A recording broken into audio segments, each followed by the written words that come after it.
Hello everyone. So today I'd like to share with you some of my reflections on my time working with the EIS. I'll give you a wee bit of my background, explain what I did, and finally share some personal thoughts around this.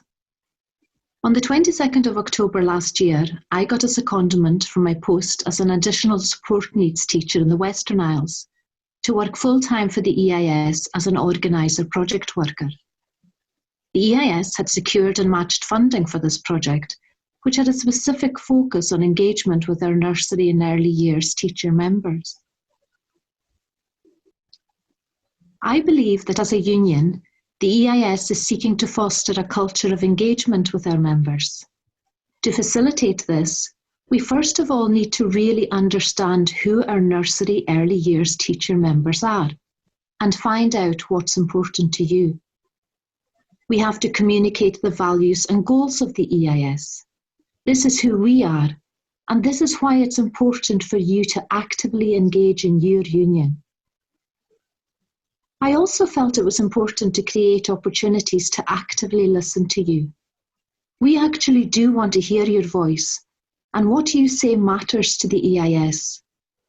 And we can only do this by building trust, sustaining authentic relationships, and providing networking opportunities for members. And this is what today is about. And ultimately, that will lead into developing leadership skills and confidence. The EIS has always provided excellent professional learning opportunities for its members.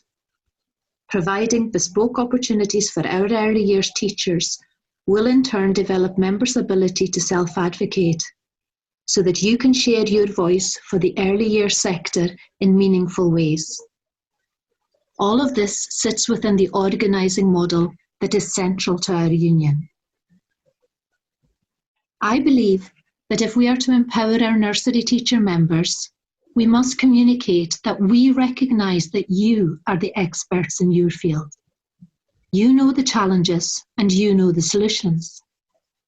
This sits perfectly within the context of the Empowering Schools agenda and the development of teacher agency and professional voice.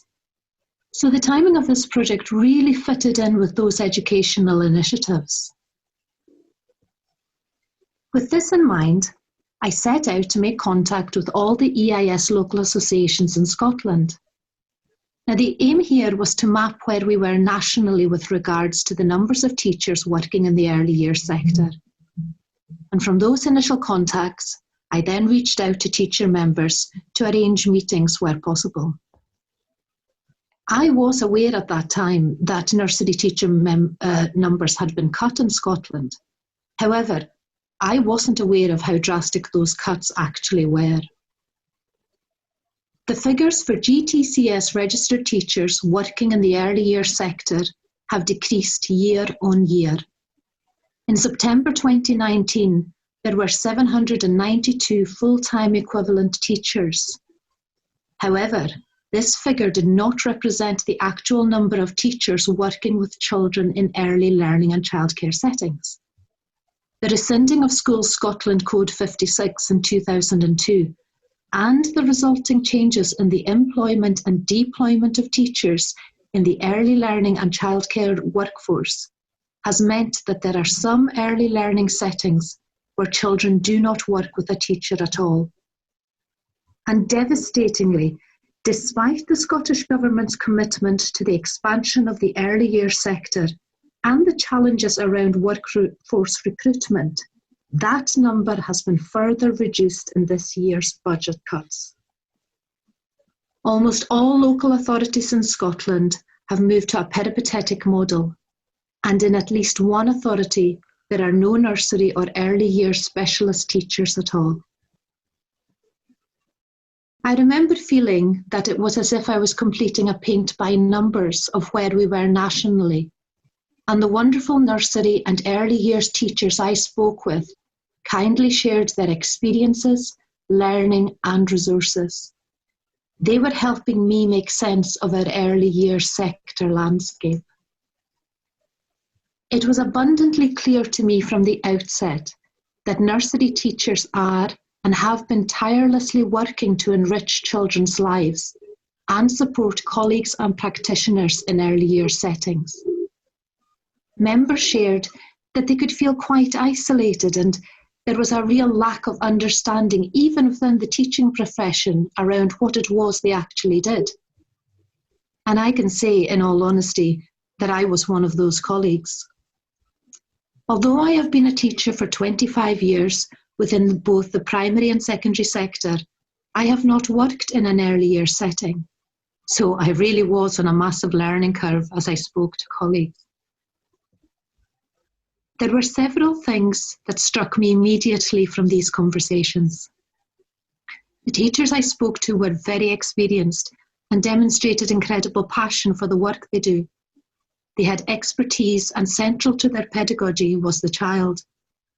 There was also a belief that things can change and things can be better despite the challenges faced. They communicated that what they do really matters, and if we get it right for our youngest learners, then we create foundations that truly will enable each child to achieve their potential. In addition to meeting groups of teachers from around Scotland and participating in some national forum groups, I also got the opportunity to attend Argyll and Bute's Early Years Conference in Dunoon.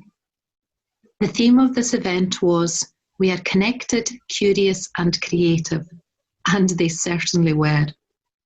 It was a privilege to listen to and see the work of educators and practitioners, and to hear Professor Ferry Lavers and his colleague Julia Moons speak about the Leuven scales for emotional well-being, and Professor Kate Wall about the importance of capturing our children's voices as part of their development.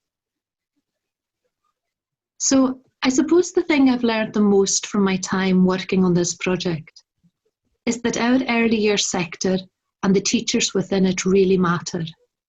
And it is vital that as a union, we enable and empower those members.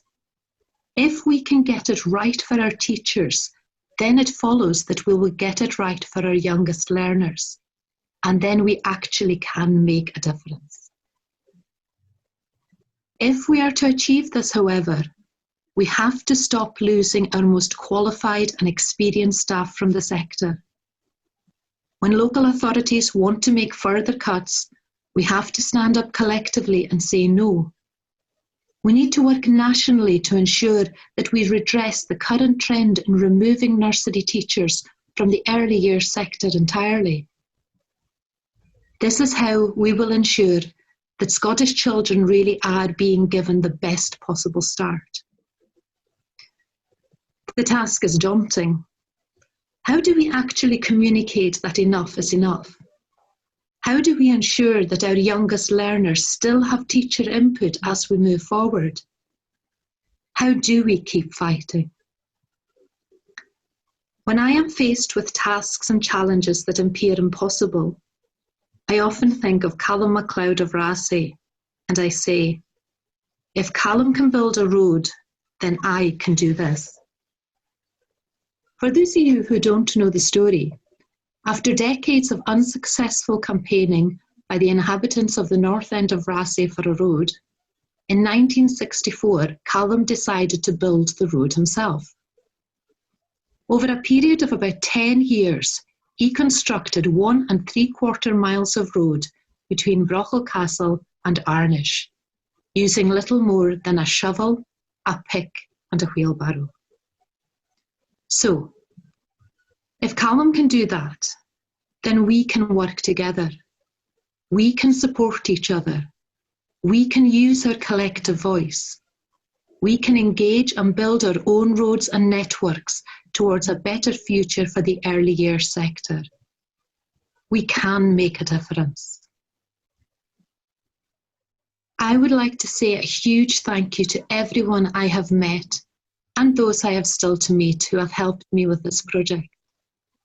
And although my time with the EIS is coming to an end on Friday, this is not the end of the story, because with your expertise, passion, commitment and solidarity, the story is just beginning.